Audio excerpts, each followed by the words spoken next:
Welcome to Beyond Talent Swim Podcast. Today I'm honored to have with me Martin Dunford, who is the father or the dad to Jason and David Dunford. From my recollection or from my looking back, they're the only swimmers to have ever qualified for the Olympics with an A qualifying time. And Jason, for a very split, a few minutes, held the Olympic record, so the fastest ever Olympic time. And the reason I brought him on today was because I want parents and coaches to know what the journey is to actually develop an Olympian. A lot of people have a skewed understanding of what it takes. It's quite a bit of work, it's a lot of investment. And there's no one better than Martin today to walk us through that journey and to tell us what it looks like. Welcome, Martin. Thank you. Yes. Nice to reconnect after, I think, about 15 years. Yes, it's been long. Maybe it was around All Africa Games in Maputo. Exactly. Those Yes, were epic yes. games, I remember. And as you said, it's part of that journey. I used to be known in my own right as chairman of Carnivore and Tamarin, but later on in life, I became known as the father of the swimmers. Yes, yeah. The name overshadowed yours. We know It happens in life, you know. Yeah. Certainly. So maybe as we start, before we talk about Jason, David, and maybe even Robert, maybe you can just tell us a bit about yourself, who you are, what you do, and then we can dive into the swimming side of things. Okay. I am who I am. I was born here and I went to school here at Kenton, which is where my kids followed several years later. I was into sports, and then I was sent to boarding school in Scotland, which was miserable, really miserable. The cold. But everything about it was miserable. Okay. The discipline, the behavior. Well, anyway, I hid in sports and loved that part of boarding school. So I played rugby, I played basketball, I swam, I played tennis, and the sports fields were just fabulous. And I've always been into swimming in the early days, and then I swam competitively through my teen years reasonably well. At the time, it was good, I suppose. Yeah. But didn't like training. We'd train about 500 meters a week or something. But then later in life, well, I then got involved in hospitality. I went to hotel school, came back to Kenya in 75, and I've only had one job in my life, and that's been at Tamarin for the last 50 years. And became a partner and developed the restaurant business, started the Carnivore 1980, and stayed involved in sports. Initially at university, I played a lot of squash, very competitive at county level. The great thing about sports, it takes you out of your environment, introduces you to new people, new areas, and it's very exciting, I found. Okay. But when I was in Mombasa, somebody offered me a couple of surfboards. And I said, what do I do with those? And he said, oh, man, you go and surf on the reef. And so I said, well, I'll take them, thank you very much. And I started surfing, and I was like 24, 25. And it became addictive. It became a serious passion. So I've traveled the world, surfed in Hawaii, Indonesia, Tahiti, Fiji, all sorts of, you then chase all the best waves in the world. So once I had kids, it was inevitable they were going to start surfing because, that's how it is. Yeah. So I told him, you guys have to learn to swim properly because I'm not coming to drag you out of the ocean all the time. So that's kind of how the boys swimming started. I never expected that it end up where it ended up, but they became competent swimmers and now extremely competent surfers. Yeah. Perfect. So maybe we can just go step by step in terms of their journey. So at under 6 years, what did their swimming or sports journey look like? So they're still babies. This is they're just, and they're about to join kindergarten. I mean, they're just about to finish kindergarten to join primary school. What did the training look like? There was no training. They were just tadpoles. They Yeah. just went up and down and did extremely well because of that aquatic nature, and that they were already in the ocean paddling around on little boogie boards and stuff. So they were competent, but they were also competent athletes as well. So there was no training. But I do remember David swam 6 and under when he was 4, and that was pretty cool. By that time, Robert and Jason were already at Kenton, I think, yes, and were beginning to swim, but I don't think they were training at that age. Okay. At what point did they start training for swimming seriously, or did they do multiple sports until a specific age? What did their sporting life look after that once they joined Kenton? I think the great thing about those schools is you do multiple sports, and team sports are more exciting than individual sports. But then Andrew Nderu was the coach at Kenton, and he really encouraged them to swim. And so they would swim after school for maybe 40 minutes or an hour. Can't Every remember. day or just once I in a while? think originally it was probably 2 or 3 times a week, but by the time they were 10, 11, I think it became every day, but they still did all the sports, and still they were good. They did well. They won a lot of events, and I would say then the big transition. Rob went to school.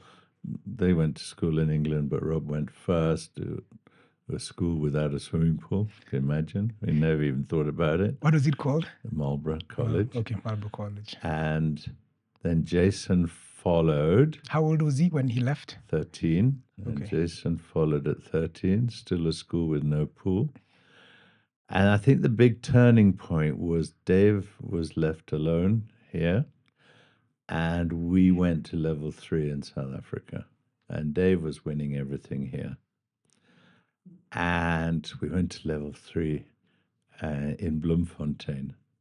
And we were shocked about the level of swimming. And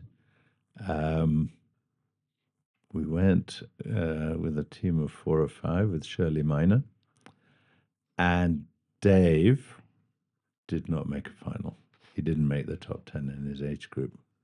Eva Donde did, by the way, and I think came 4th and was That's impressive. like, wow, she is a serious talent.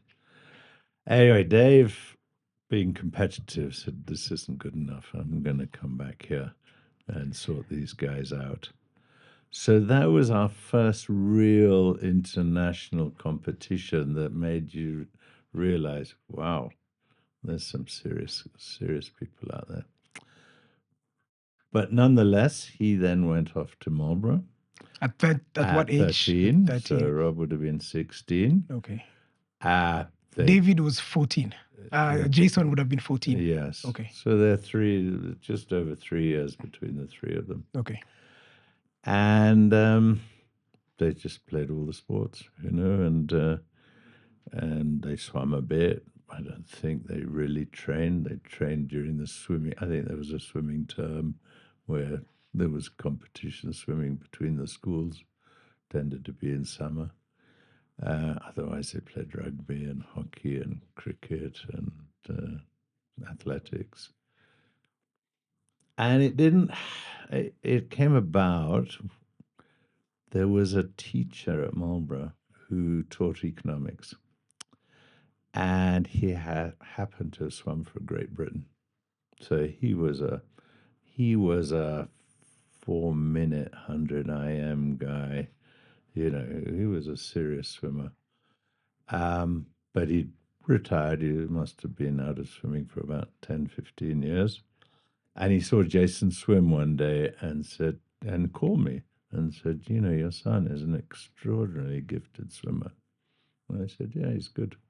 How old was he at that time? He was like 15 or 16. Okay. So, and I said, yes. So he said, I think he could go to the Olympics in Beijing. And that would have been about 3 years away or something. And I said, that's ridiculous. But,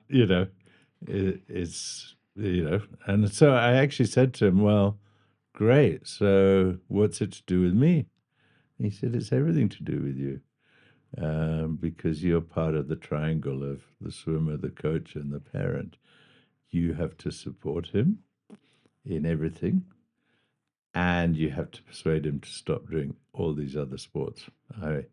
I'm willing to get up, train him early in the morning, but I don't want him injured playing rugby and cricket and hockey and all that. And I said, well, that's going to be a tough ask because he loves those things. So we had that conversation, and I think Jason's reaction was, that would be cool to go to the Olympics. I said, yeah, that would be super cool, Yeah. And so he said, I'm willing to do it, but I don't want to do it on my own. Maybe I can persuade Dave to do it with me. So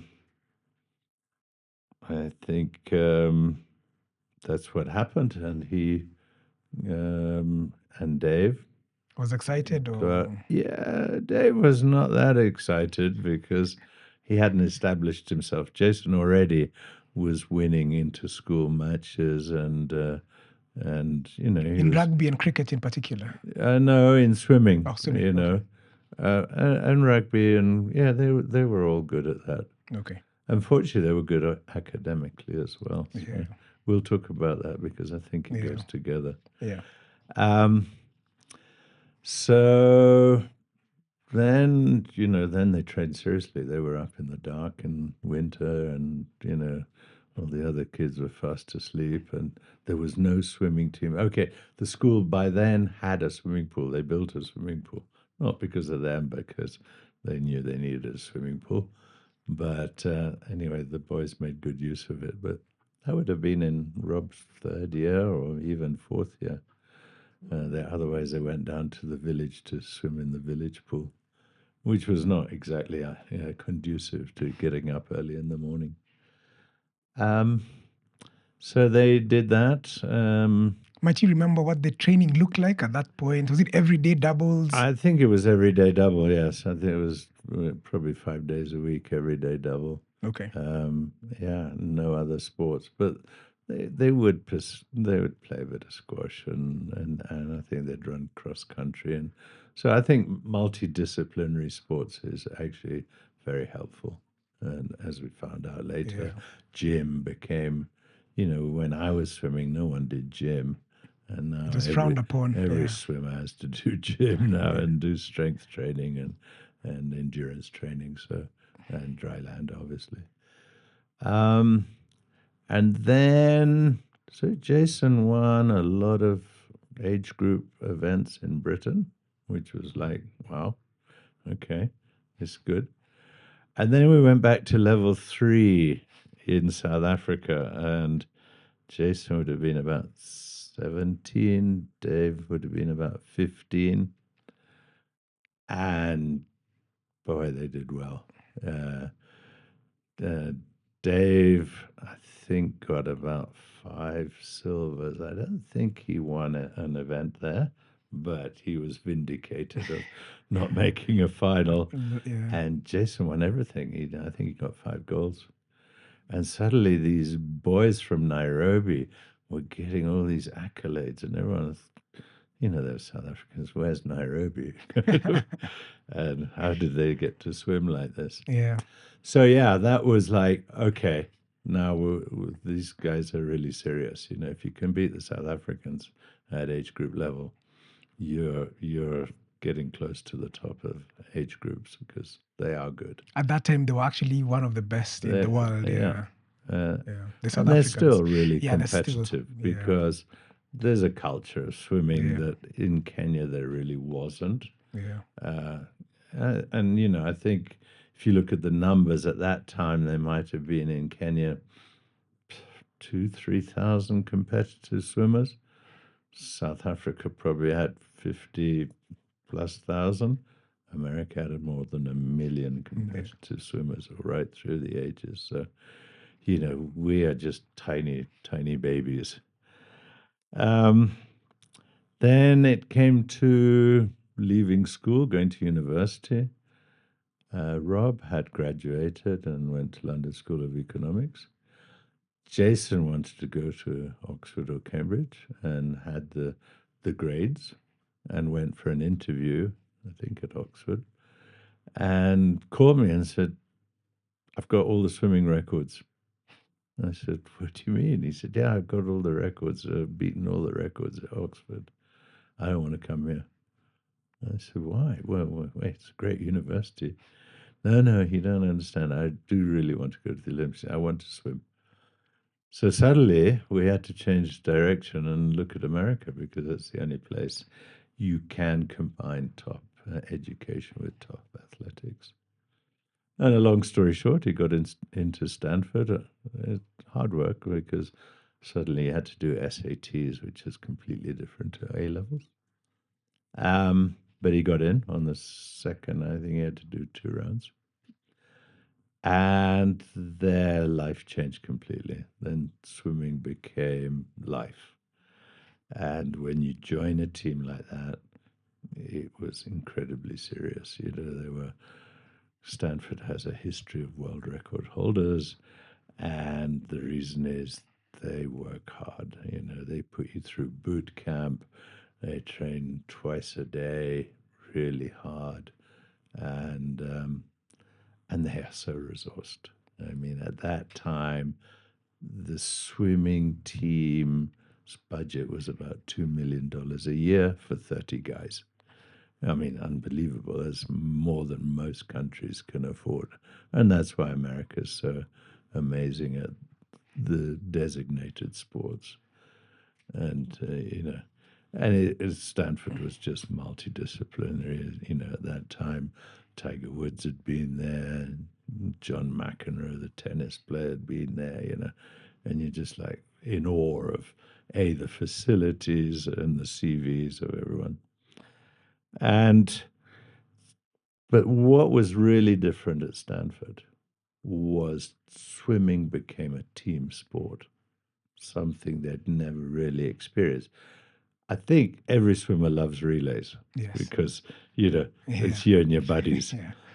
But it's really interesting to have a team of 30 fully focused, fully committed, and to follow the progress of those teams. And it was quite true that if you went to a meet and the first 2-3 swimmers didn't perform well, the team went into a kind of slump.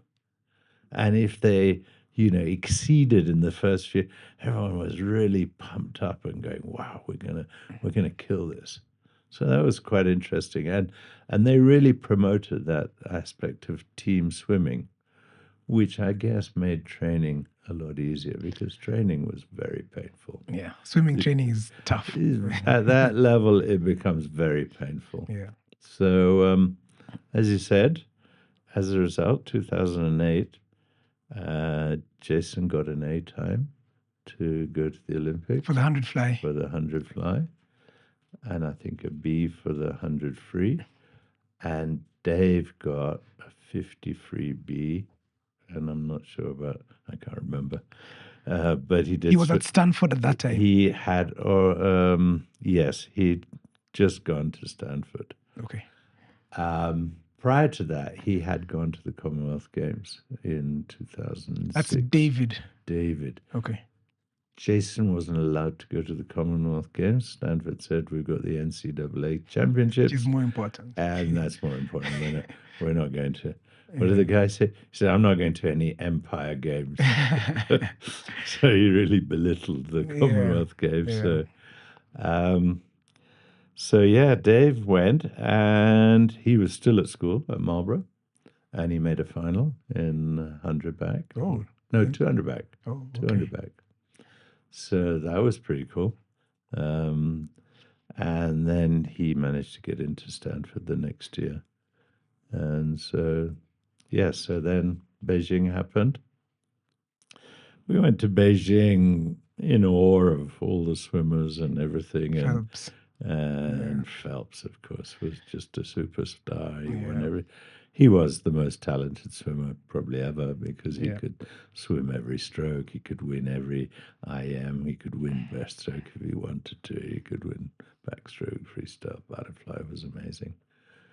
And so yeah, well, there was excitement, no real expectation, and then Jason swam the 100 fly heats and broke Phelps's time from Athens, and as you said, was an Olympic record holder. That stays on your CV. It doesn't matter how long you Yeah. hold it for. It always does. So that was more than exciting. That was like, oh my goodness, this is really happening. And he went through the semis and he made the final and came fifth, which was fantastic. Yeah. So, and that was actually probably one of the races of the century. It was Phelps and Cavich. They Yes. touched. It depends which side of the wall you're on, but they Yeah. looked like they touched together. And Jason was in that race, so that was pretty good. Dave did really well. I think he came 19th or 20th in 53, Yeah. That's really quick for the Olympics. which Yeah. was, which was really a very good performance. Um, and then they did all Africa Games and Africa Swimming Championships. Yeah, I forgot. One of the big events in our lives was Senegal Yes, I remember Senegal. 2006. Yes. And Dave won a couple of goals. Jason won a couple of goals, and the South Africans and the Moroccans and Algerians and Egyptians were like, who are these guys? Where do they come from? Yeah. And of course, the next the big culmination was in Maputo when you were there. Yeah. Jason won 2 goals, two silvers, I think. You guys won relay bronzes, Yes. which was the first time, I think. And then Dave ended up being the fastest man in Africa, winning the 100 free. Yes, it was. Yeah. So that didn't do his CV any harm at all. Yeah. um, and then we went on to the next round of Olympics. We did many world championships. Yeah. Did well. Jason then went to the 2010 Commonwealth Games, and Dave, and they'd just come from, I think, Algeria, where they'd done very well. Unfortunately, David got sick and was really not performing. He made a final though, and then Jason won the 50 fly gold medal, which was awesome against two of the really good swimmers at the time, Roland Schumann and Yeah, I remember Schumann. Yeah. the Aussie. Um, and then London came about. Jason had graduated. David was still at Stanford doing his masters, and they'd swum in Italy. Surprisingly, they'd been paid swimmers in Italy for Okay. a few months, with a very, very good coach, Antonio Donino, and he really helped them really grow up and be professional swimmers. And they did well in Italy. Um, but Jason did well. He was training with a Russian who was actually the captain of the Russian team, who actually was a butterfly swimmer, Korotishkin. And they swam together and must have done multiple events where Jason beat him in every event. And going into the Olympics, Jason was ranked fourth in the world, I think, or fourth or fifth. And the Russian was a bit below that, maybe eighth or ninth. But then Jason, and the one thing about Stanford, they drilled it into swimmers: get off your feet, relax, don't stress your body, go in fully tapered, fully relaxed. And then Jason called and said, I've been asked to carry the flag. Yeah. And, that means I'm going to be standing around and wow, wow, wow, wow. And I said, wait, Jason, lots of people can swim at the Olympics, but very few people get to carry the flag. And it's an incredible honor. And the reason being, he was the Commonwealth record holder, he was the Commonwealth champion, and the athletes hadn't arrived yet because swimming starts early on in the Olympics. Yeah.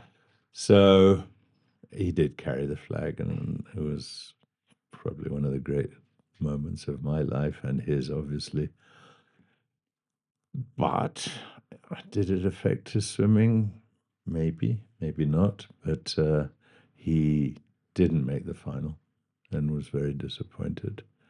Uh, and more disappointing is Koratishkin got the silver. Oh.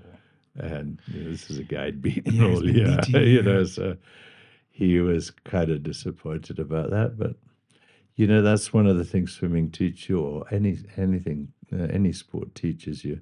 You got to deal with the highs and the lows, True. and there's always going to be lows. You can't always be high. And in swimming, in particular, I found that people make tremendous progress and then plateau. Sometimes even go down a bit, but then you'd work, and there's just no improvement, and you're getting despondent. And then suddenly, boom, up you go again, and you get all excited and say, "Wow!" Yeah, thank you. Thank you so much for that story. I think it was very comprehensive. So I had just a few questions about the high school experience because so in Kenya, a lot of our swimmers drop off around high school. And I'm sure those days was no different from now. What do you think kept them swimming in high school when most of the other swimmers drop off? It's a transition period in everybody's life because suddenly your priorities change and Yeah. there's social pressures to have more fun and be Yeah. independent and not be regimented and disciplined and, have a party and have fun and, don't care about things and rebel a bit. And Yeah. so I don't know. I guess it was the the teacher at school that really focused them on a goal that they hadn't thought about really. I don't think they'd really thought about this is going to be a career. We're going to the Olympics. I think in the back of their mind they might have, as a result of the South African experience, thought that. Um, but yes, I think a lot of people drop out. A lot of parents also say, oh no, you've got your exams coming up. You can't swim. You have to stop swimming now. And I always found that was crazy because I think swimming gives you, I think there's so many benefits to age group swimming in that, it teaches you discipline. It teaches you incredible time management because you're spending a lot of time and then you get home and you could be tired and you've got your homework to do. And I just found the swimmers did, because their time was tight, they didn't fool around. And I know my kids would come home and do their homework and then fool around. Yeah. Whereas a lot of kids would just fool around and then Not doing parents homework. would nag them, do the homework, and they're Yeah. all tired and saying, Yeah. Yeah. I'm tired and whatever. Yeah. So I think there was that. And it then gets more and more competitive. It gets harder and harder, but you develop an amazing physique. Yeah. Um, you develop endurance, you develop strength, and mental strength as well, because you got to deal with those highs and lows. True. But then there are the social pressures. And then, when you are a competitive athlete and when you're at Olympic level, then you've got all this. I mean, this constant whereabouts form they had to fill Yeah. out for drug testing. The And, pressure, yeah. and you just don't know when someone's going to come and test you. So, there's, you can't be tempted by the other teenagers around you Yeah. to do whatever they're doing. But anyway, they resisted it. So, and obviously they got benefits to it because they got into Good some of the schools. best schools in the world. Yeah. And what did the academic schedule look like in high school? Because like for here in Kenya, the challenge we've been having is class starts very early in the morning and ends very late in the afternoon. Was the schedule a bit lighter or was it as regimented as some of the academic programs here? Because, for example, like at our club, we have morning training, but some kids need to be in school by 7. Some even need to be in school by 6:30. And they only finish their classes at about 4. 3:30, there's traffic. What time do they even get to training? So how was the academic schedule? Would you remember? Or is it too far back? I do remember. Well, that's the advantage of a boarding school in that you don't have that travel time, Yeah, the the travel time. traffic issue. So Yeah. even if class starts at 7:30, you can get up at 6 and do an hour's swimming and get your breakfast and get to class. And then at the end of the day, the same thing. And then those boarding schools also schedule sports. Which I think certain schools still do in Kenya, but not enough. Not as much anymore. My grandchildren are at school in South Africa, Rob's kids, and just the amount of sport they do there is why South Africa is a sporting powerhouse, whether it's swimming or rugby is like crazy, Yeah. crazy. Yeah. Schoolboy rugby there is just crazy. Cricket as well is huge, and all the other minor sports. So yeah, and then in the holidays, vacation time, they'd come back. They'd train with Andrew twice a day, and then to some extent they got to train on their own. I think once you're into that routine, you can keep it up. But I mean, you do need a coach to point out your weaknesses. And then when you get to that level, obviously, you've got your stroke coach and turn Yeah. coach and, your body position and all that sort of stuff becomes really important. So yeah, the back to your original question is how do you keep teenagers motivated to power through it? It's tough. That's the biggest problem for a parent. But let's look at the people that didn't make Olympics and do Yeah. that. They still benefit Yeah, from a swimming, lot. from all that. There's a lot of camaraderie. You meet people from very different backgrounds. So socially, it's a growth opportunity, to meet all these people from, they would never have met you Yeah, if it wasn't exactly. from swimming. Yeah. And then you've got a long-term connection.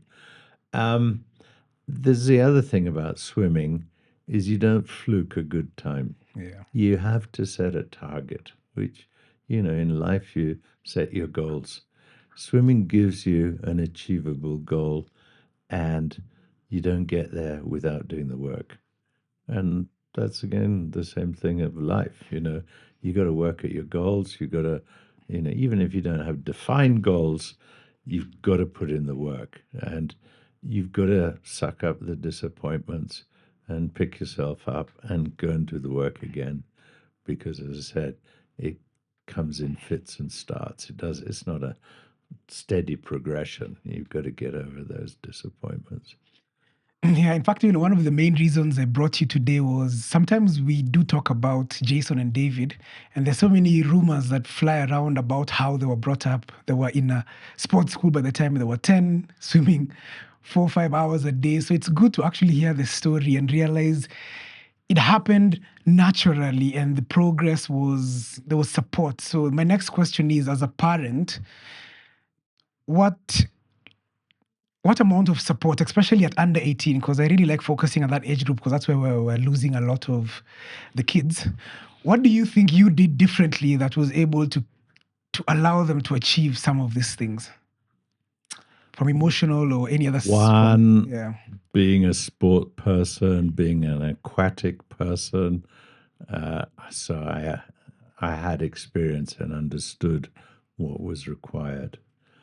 Two, I was committed and able to support financially because there is a financial, a lot. you can't go to these, the government in those days, and maybe even still now, wouldn't support you to the level of, being able to attend all these world championships and especially level, no one's going to support you to go to level 3 and that sort of stuff.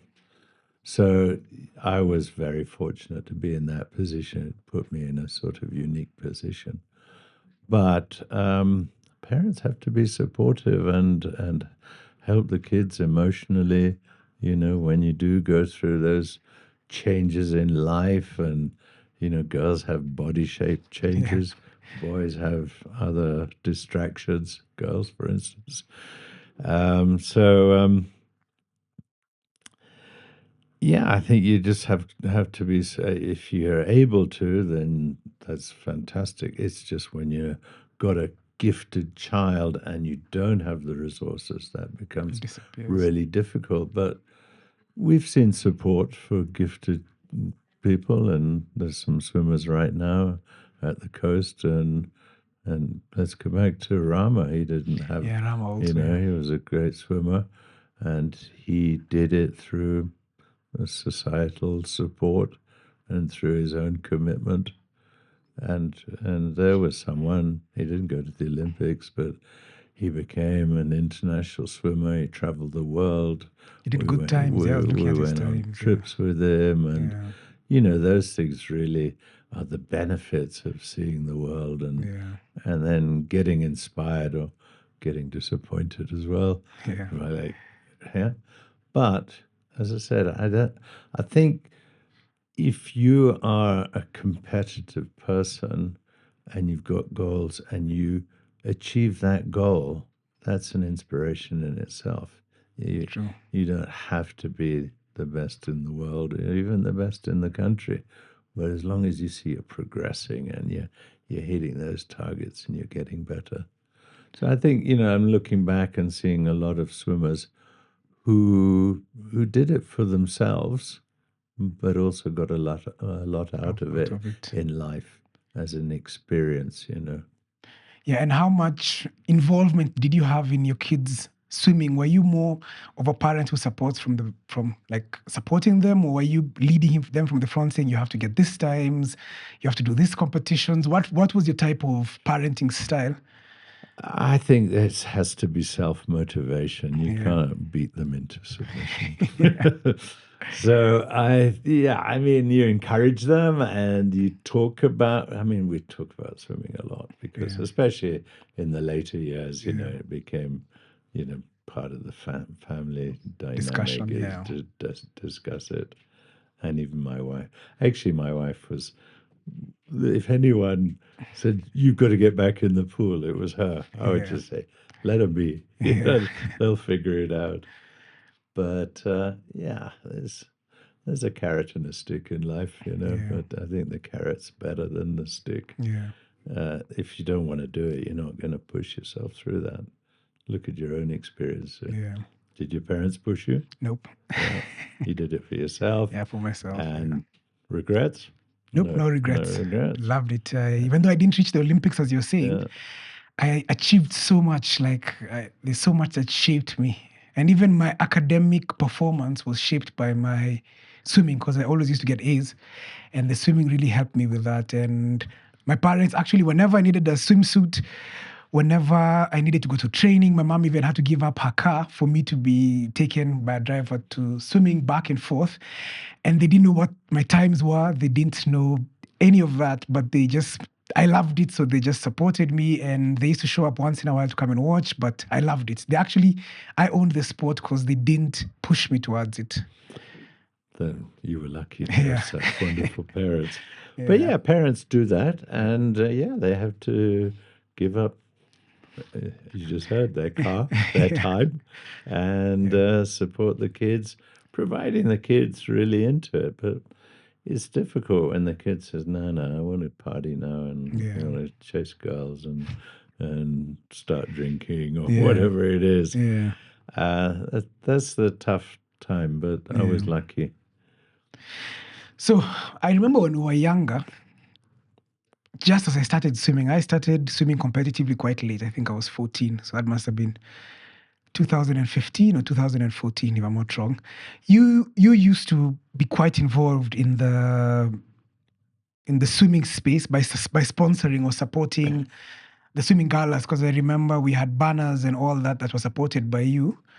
What was that journey? What made you support, and what did that journey look like? How did it end? Where did it end? Are you still sponsoring swimming events, or tell me how that looked from the beginning? Okay, my journey as a parent was sitting there watching fairly chaotic swimming organization by entirely volunteers, and that was fine. But then, after a while, if you're going to sit there all day, the day goes quicker if you're busy. So you volunteer to become a timekeeper, and then I got involved in the committee of Nairobi Swimming and became chairman, and used my position to get sponsorship. And I think the thing about it was accountability. As long as the sponsors feel there's accountability, then they continue to sponsor. Um, but at the time, there was a transition.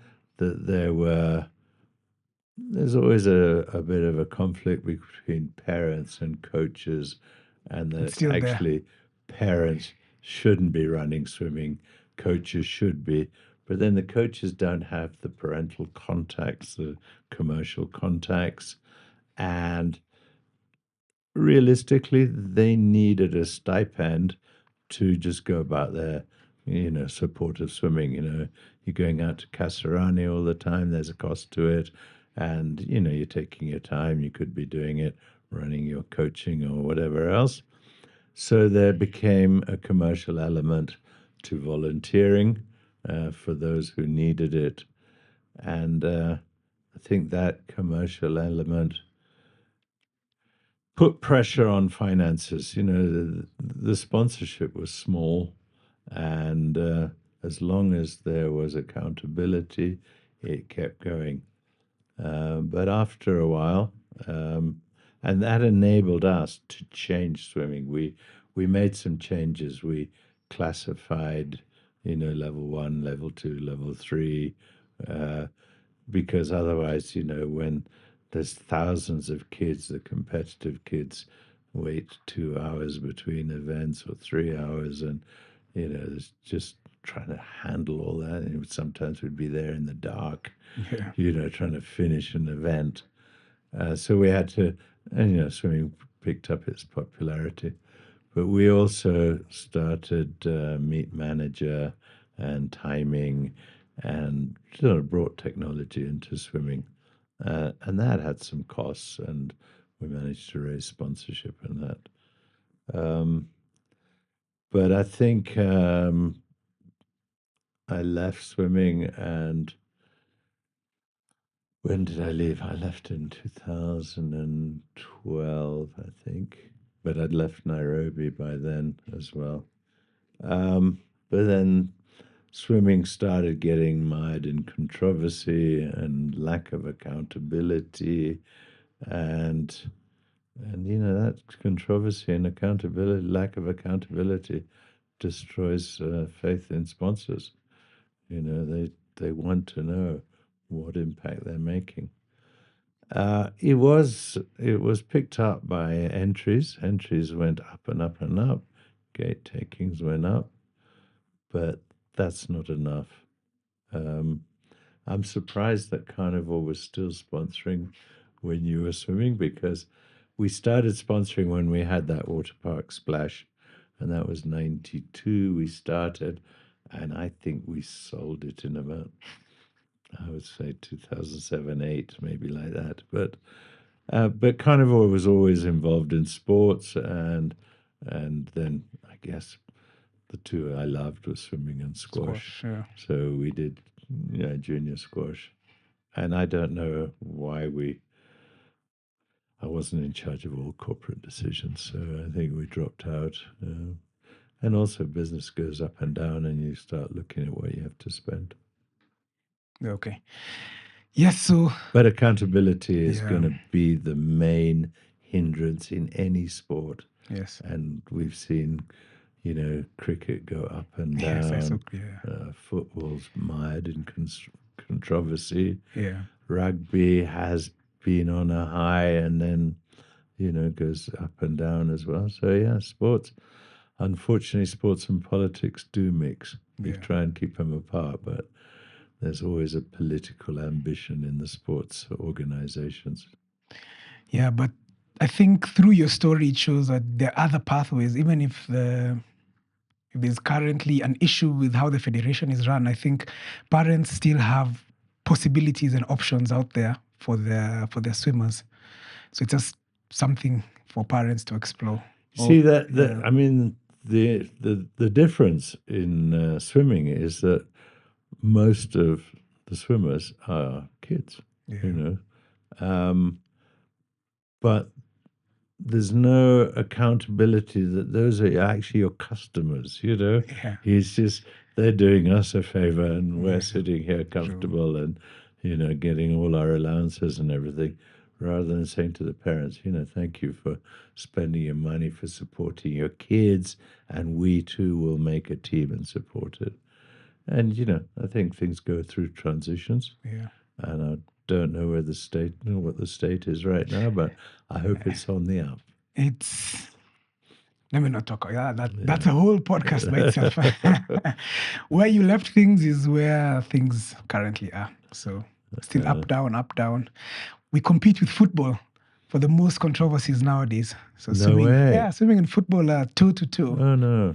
Because even the National Olympic Committee, whenever they're giving funding and they hear swimming, they're always very skeptical because there's always some shenanigan that is happening. So us in football, but we pray things will get better. I'm sure when systems of accountability are put in place, hopefully things will get better. We hope. We live in hope. Yeah. Perfect. So thank you so much, Martin, for joining me today. I don't know if you have any parting shots for us. No, but I wish you all the best in your endeavors, because, I mean, you're a guy who's, done everything yourself, all the way up to a doctorate, and you're putting back into the community. Like I guess I did. People could say I did it selfishly because my kids were there, but it's kind of what draws you into it anyway. Yeah. But I don't think I was biased or selfless when I was doing it.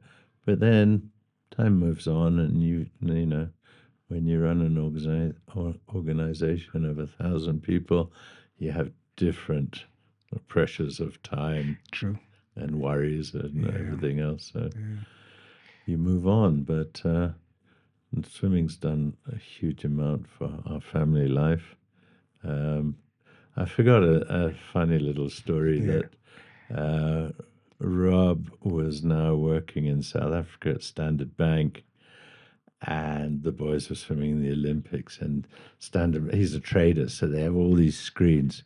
So typical South Africa, when there's a big rugby match or something, they've got the Springboks there and the trading figures there, and everyone's watching the rugby. And one of the guys said, "Hey, your brothers are swimming in the Olympics, we'll put it on." And one guy said to Rob, "Why are you not swimming?" And he said, "Oh, Jason overtook me and I gave it up." And he said, No, you must swim." And he said, "Well, it's a bit late now." He said, "It's never too late. I do something called Mad Swimmer." And he said, "What's that?" He says, "We do 20K swims, ocean swims, and we raise money for an orphanage Oh, nice. in Joburg. Yeah. And you're you're signed up. And he said, wait. He said, you best start training because we're going to swim across the Red Sea from Saudi to Egypt. Yeah. And that was his first mad swim. And then he did several others, culminating in Zanzibar to mainland Tanzania, which was about 11 and a half hours of constant swimming. So you're never too old. Yes. I did swim a master's event Yes. How was in that? my 73rd year earlier this year.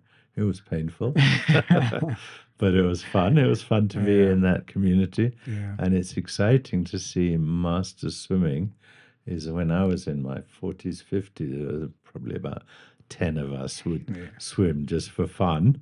And now I see hundreds of masters swimmers. Yeah. And it was really interesting to see. So, it's never too old to have fun, to compete in sport. And, you see the world masters, and there's a category for over 90s. And that's, And there's some 90 I live in hope. Yeah, and there's some 90-year-olds who do 1500. So Yeah. I live in hope.